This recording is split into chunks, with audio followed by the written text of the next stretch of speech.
So I finally finished my trailer and I wanted to show you the lighting system on it because it's a little bit different than your average trailer. So let me try to go over this here, and I've got my buddy here who's going to control the lighting. So right now we got our running lights on.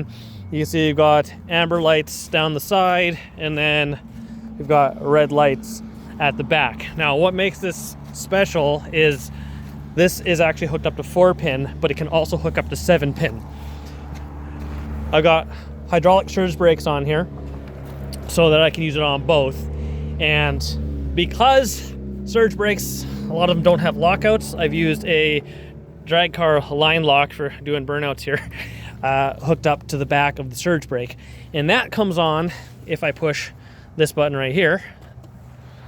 We get our area lighting and our tail lights become reverse lights.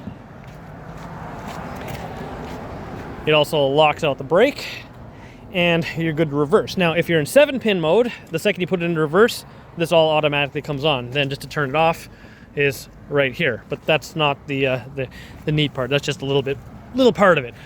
So what I also wanted to do was turn these things into signals. Again, nothing too fancy about that. But the issue is, usually when you turn these into signals, when you hit the brake, they go out. So turn those off, Andre, and hit the brake. So the brake lights are on, and our side markers remain on. If you put the 4-ways on, those will stay on, and the rear tail lights will flash, vehicle lights will flash, but these don't. Now, here's the other thing that I did, because my concern was, if I hit this during the day, and then I go to drive away, and when I'm hooked up to a 4-pin, then I've got no brakes because they're locked out, and I've got these lights all shining back at whoever's behind me, blinding them. I've got no signals, nothing. So that's obviously a problem.